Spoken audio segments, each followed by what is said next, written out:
اور جو ایمان اور احتساب کے ساتھ لیلۃ القدر کا قیام کر لے اس کے بھی سابقہ سارے گناہ معاف. جس سارے درست سجدے میں گر پڑتے ہیں, بھائی ہم CCTV کیمرے لگا لیتے ہیں, پتہ لگ جائے گا کس وقت گرتے ہیں. ہمیں صحابہ کو بھی نظر آئی, آپ صلی اللہ علیہ وسلم کو بھی کوئی چیز نظر نہیں آئی.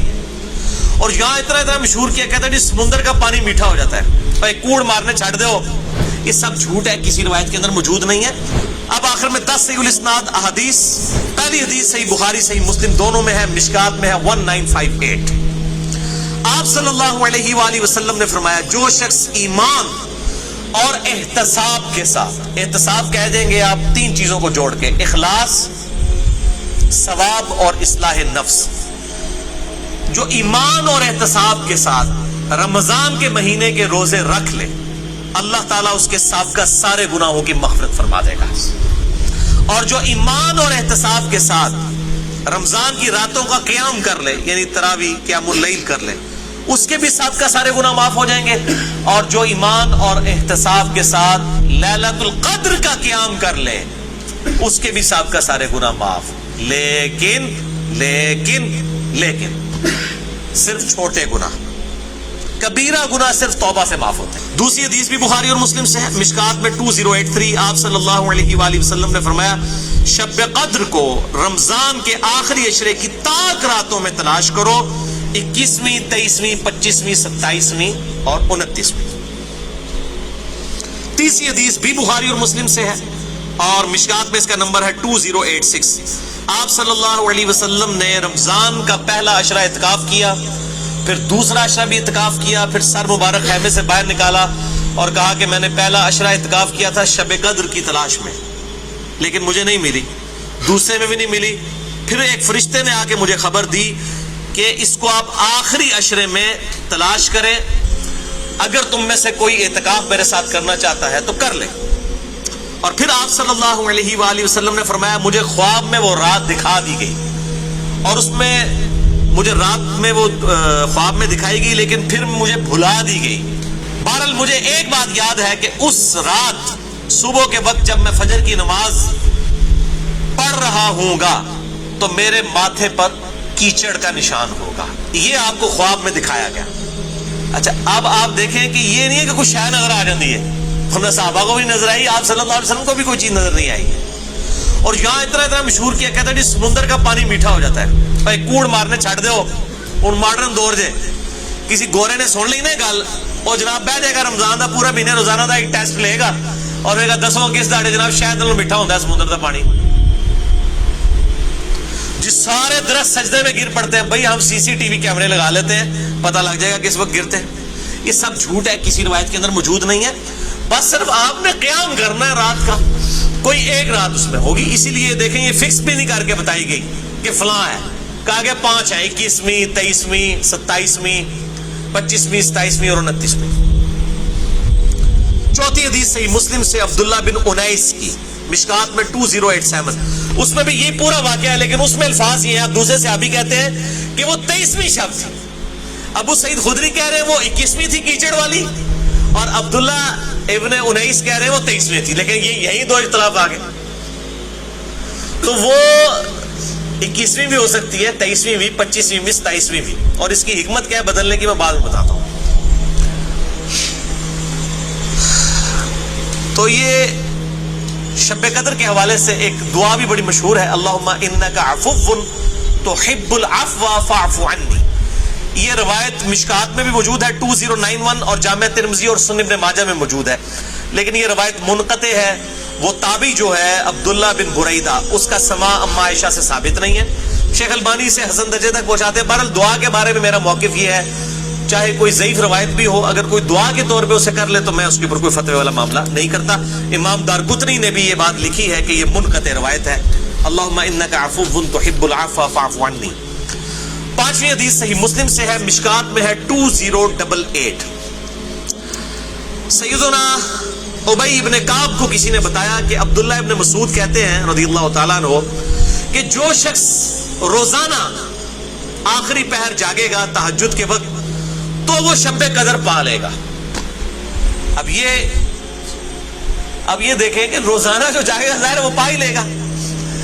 عبداللہ ابن مسعود کی جب یہ بات پہنچی ابی ابن کعب تک تو انہوں نے کہا اللہ تعالیٰ ہمارے بھائی پہ جو ہے وہ رحم فرمائے. انہوں نے شاید یہ بات اس لیے کہی کہ لوگ صرف اکتفا ہی نہ کر لیں رمضان کے قیام پہ ہی, اس لیے انہوں نے یہ بات کی ہوگی, ورنہ ہمارے بھائی عبداللہ ابن مسعود کو یہ بات خوب پتا ہے کہ شب قدر جو ہے یہ رمضان کے آخری عشرے میں آتی ہے. اور پھر انہوں نے کہا کہ میں اللہ کی قسم اٹھاتا ہوں کہ شب قدر جو ہے وہ 27ویں رات ہے. اور تابعی کہتے ہیں کہ انشاءاللہ کے بغیر قسم کھائی, کیونکہ اگر آپ انشاءاللہ کے ساتھ قسم کھائیں نا تو وہ قسم ڈاؤٹ فل ہوتی ہے کہ اگر اللہ نے چاہا تو. انشاءاللہ کے بغیر قسم کھائی جاتی ہے تو کنفرم ہوتا ہے کہ وہ بات ڈیفینیٹ کر رہا ہے, کرنے والا واقعی قسم کھا رہا ہے. تو پھر پوچھا گیا آپ کو کیسے پتا ہے کہ 27ویں ہے؟ انہوں نے کہا اس لیے کہ آپ صلی اللہ علیہ وآلہ وسلم نے ہمیں نشانی بتائی ہے کہ اس رات جب سورج صبح کے وقت طلوع ہوتا ہے تو بغیر شعاؤں کے ہوتا ہے, یعنی بالکل ٹکیاں نکلتی ہے. اور ویسے تو عموماً ویسے بھی ٹکیاں نکلتی ہے لیکن وہ شاید زیادہ دیر تک کے لیے ٹکیاں رہتی ہے. اب حالانکہ باقی روایتوں کے اندر 21ویں 23ویں بھی آیا ہے اور یہ قسم اٹھا کے 27ویں, تو اس سے مراد پھر تطبیق یہ ہوگی کہ جو انہوں نے پائی ہے وہ اس سال 27ویں کو آئی ہوگی, ورنہ تو یہ بدلتی رہتی ہے. چھٹی حدیث صحیح بخاری سے مشکات میں 2095 کہ آپ صلی اللہ علیہ وآلہ وسلم شب قدر کا دن بتانے کے لیے کہ آپ کون سی رات کو یہ آئے گی بات تشریف لائے تو دو مسلمان آپس میں جھگڑ رہے تھے. یہ جھگڑنے کی نوسط دیکھیں, آپ صلی اللہ علیہ وسلم بھول گئے اور آپ نے فرمایا کہ مجھے اللہ نے بتائی تھی وہ رات لیکن پھر مجھے بھلا دی گئی, سنقرئک فلا تنسى الا ما شاء اللہ. اور پھر آپ نے فرمایا کہ اس وجہ سے بھلائی گئی کہ دو مسلمان آپس میں جھگڑ رہے تھے, اور پھر کہا ہو سکتا ہے کہ اللہ کی اسی میں بہتری ہو, یہ بھی ساتھ کہہ دیا, ورنہ انہوں دو مسلمانوں نے لوگ قیامت تک پہنچتے رہتے. بھائی اللہ نے بتانا ہوتا تو بعد میں بتا سکتے, اللہ کے لیے تو کوئی مسئلہ نہیں تھا, اسی میں بہتری ہو, اور یہ واقعی بہتری ہے. اور پھر فرمایا اب تم اسے 21ویں 23ویں اور 25ویں میں تلاش کرو. اب یہاں 27ویں 29ویں کا ذکر کوئی نہیں ہے, وہ الگ سے حدیث میں. تو حکمت یہ ہے بیسیکلی اس کو ڈیفرنٹ کرنے میں تاکہ لوگ یہ پورا عشرہ جو ہے وہ اہتمام کریں. دوسرا لوگ کہتے ہیں جی جس رات میں قرآن نازل ہوا تھا وہ ہوگی تو کوئی ایک ہی رات نا, یا 21ویں ہوگی, یہ تو نہیں ہے کہ 14 اگست اس دفعہ جو ہے 14 اگست کو آئے تو اگلی دفعہ 14 اگست جو ہے وہ 21 اگست کو آ جائے, اس طرح تو نہیں ہوگا. 14 اگست تو 14 اگست کو ہی آئے گا. تو یہ کیا وجہ ہے کہ قرآن جس رات میں نازل ہونا شروع ہوا وہ تو یا 21ویں تھی یا 23ویں تھی یا 25ویں یا 27ویں یا 29ویں, تو اگلے سال بھی وہی ہونی چاہیے. تو یہ دنیاوی اعتبار سے تو یہ بات بالکل ٹھیک ہے, لیکن جب اللہ تعالیٰ نے اس کی سیلیبریشن اس طرح کر دی ہے کہ اس سال میں اس کی سیلیبریشن کروں گا 21ویں کو, اگلے سال 23ویں کو, اس سے اگلے سال 27ویں کو, اس سے اگلے سال پھر شاید 21ویں کو ہو جائے, پھر کبھی 29ویں کو, تاکہ یہ روٹیٹ کرتی رہے, مسلمانوں کا شوق برقرار رہے. اس میں نظر کچھ نہیں آنا ہوتا, بس قیام کرنا ہوتا ہے. اللہ تعالیٰ 82 سال کی عبادت کا ثواب لکھ دے گا, اور اس کا آسان طریقہ میں آپ کو اینڈ پہ 2 حدیثیں بتا دوں گا سست الوجود لوگوں کے لیے انشاءاللہ میرے جیسے. صافی حدیث بھی بخاری اور مسلم دونوں میں ہے, مشکات میں 2090. اما عائشہ کہتی ہیں کہ جب رمضان کا آخری عشرہ ہوتا تو آپ صلی اللہ علیہ وسلم عبادت کے لیے کمر بستہ ہو جاتے, خود بھی راتوں کو جاگتے اور اپنے گھر والوں کو بھی جگایا کرتے. اللہ تعالی ہمیں بھی اس سنت پر عمل کرنے کی توفیق عطا فرمائے, آمین. 8ویں حدیث صحیح مسلم سے ہے, مشکات. السلام علیکم, بسم اللہ والصلاۃ والسلام علی رسول اللہ. کیسے ہیں آپ لوگ؟ امید ہے کہ آپ سب خیر و عافیت سے ہوں گے. اگر آپ چاہتے ہیں کہ اللہ سبحانہ و تعالیٰ آپ سے محبت کرے تو اس کے لیے میں نے ایک ویڈیو بنایا ہوں جس میں قرآن پاک کی 7 دوسری جگہ سے یہ آیتیں بتایا ہوں اور انسانی خصوصیت بتایا ہوں. اگر وہ آپ کر لیتے ہیں تو اللہ سبحانہ و تعالیٰ آپ سے محبت کرے گا. تو اس ویڈیو کو پانے کے لیے آپ یوٹیوب جائیے اور یوٹیوب میں لکھیے انجینئر ہارون رشید, اور وہ میرا چینل کھل جائے گا, اور وہ والا ویڈیو کا میں پوسٹر اس میں لگا دوں گا, اور اس کا جو ہے لنک بھی اس کے ڈسکرپشن میں ڈال دوں گا.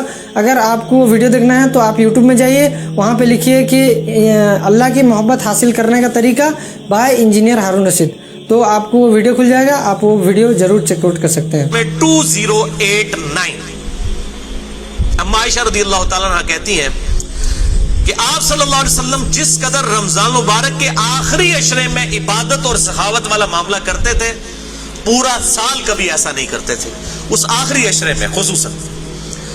9ویں حدیث تو ہے ہی بالخصوص پرٹیکولرلی اعتکاف کے حوالے سے، اور اعتکاف بھی بیسیکلی شب قدر کی تلاش کے لیے ہوتا ہے، کم از کم 10 دن مسجد میں ٹکا تو رہے گا نا، چلو ستے ہی لب گئی مسجد ہی تو مل جائے گی نا انہوں شب قدر، اور کوئی نہیں تو لوگ فجر اور عشاء کی نماز ہی جماعت سے پڑھا دیں گے، خراٹے لے رہے ہو تو اعتکاف والوں کی تو ویسے ہی شام میں دائی ہوتی ہے بیچاروں کی، اعتکاف والوں کو تو رات کو بھی نہیں سونے دیتے، اور درس بھی مجبوراً بیچارے اعتکاف والوں کو ہی سننا پڑتا ہے۔ تو بخاری اور مسلم میں حدیث ہے مشکات میں 2097، اما عائشہ رضی اللہ تعالیٰ عنہ کہتی ہیں کہ آپ صلی اللہ علیہ وسلم رمضان کے آخری عشرے کا اعتکاف فرمایا کرتے تھے یہاں تک کہ آپ کی وفات ہو گئی، ہر سال اعتکاف کرتے تھے آپ صلی اللہ علیہ وآلہ وسلم۔ یہ سنت موقدہ کفایہ ہے، چند لوگ کر لیں تو باقیوں کی طرف سے ادا ہو جائے گی۔ اور پھر آپ صلی اللہ علیہ وسلم کی وفات کے بعد آپ کی بیویاں بھی مسجد نبوی میں اعتکاف کیا کرتی تھی، لیکن اسی کانٹیکسٹ میں بخاری مسلم میں حدیث ہے ایک دفعہ آپ صلی اللہ علیہ وآلہ وسلم نے جو ہے وہ مسجد نبوی میں اعتکاف کے لیے خیمہ لگایا، کسی ایک بیوی نے آ کے خیمہ لگایا، پھر دوسری نے بھی وہ سوگن والا سلسلہ کرتے کرتے کئی خیمے لگے، آپ نے ساروں کے کھڑوا کے اپنا بھی کھڑوا دیا، اس سال آپ نے اعتکاف ہی نہیں کیا، پھر آپ نے اگلے سال صحیح بخاری میں آتا ہے 20 دن کا اعتکاف کیا، اور وہ آپ کا آخری سال تھا۔ تو آپ نے اعتکاف ہی نہیں کیا کہ یہ یعنی اللہ کی رضا کی خاطر اعتکاف کیا جائے، نہ کہ میری وجہ سے کہ میرے ساتھ ایک بیوی اعتکاف بیٹھی ہے پھر دوسری بھی، سب کے خیمے۔